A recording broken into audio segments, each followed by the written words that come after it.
Let's go over the common blood vessels of the heart. These are going to be the main players that are going to be exiting and entering the heart. Remember, vessels that are going to exit the heart take blood away from the heart. Those are arteries. Vessels that are going to enter the heart are my veins. The oxygenation state is independent of whether they are arteries or veins. It depends if they're part of the systemic circuit or the pulmonary circuit. So first up, I want to talk about the pulmonary artery.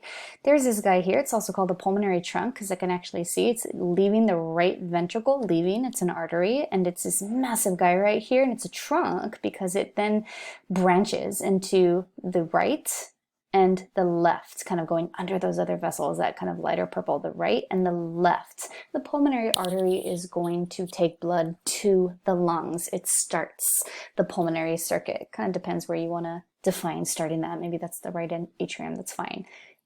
Going towards the lungs in order to get that beautiful oxygen that the lungs will provide. The aorta is the next vessel I want to talk about, and the aorta is also going to leave the heart. It's actually going to leave the heart at the left ventricle. There's the aorta here, quite massive structure. In fact, it actually can see this huge, way under tons of pressure vessel, very, very thick walls. If you can imagine your heart pumping, it's constantly getting that pressure that the heart is pumping blood into it. So very, very thick walls, highly muscular vessel, and I can actually see different branching points of the aorta. This is going to go to different areas of the body, but the aorta, main vessel that's going to exit the heart from the left ventricle.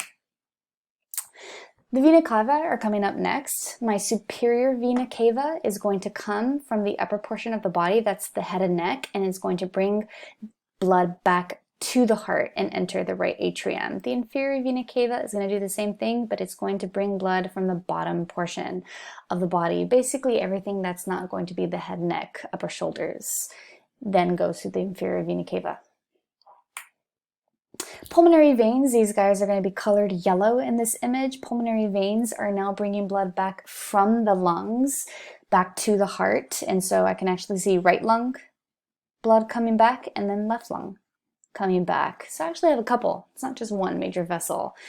Pulmonary veins.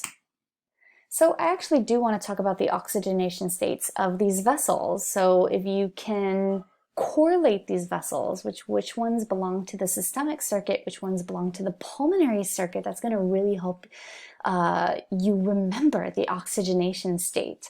I'm going to go ahead and start with the pulmonary arteries. These guys are deoxygenated. Well, that's because blood's leaving the heart. It needs to go retrieve oxygen from the lungs. And so in the pulmonary artery we find low oxygenation state of the blood, colored it blue.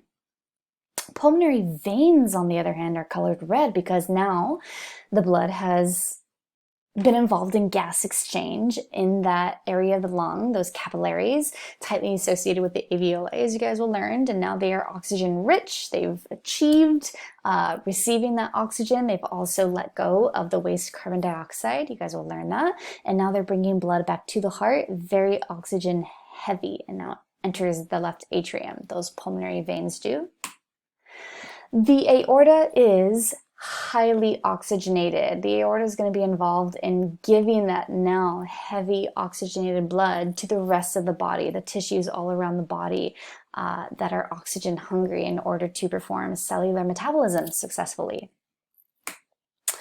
The vena cava, now that the body has used up that oxygen, retrieved it in the capillary beds, they're going to bring back that now deoxygenated blood back to the right atrium. And the circuit will start over again, going back to the pulmonary arteries to then return to different oxygenation states.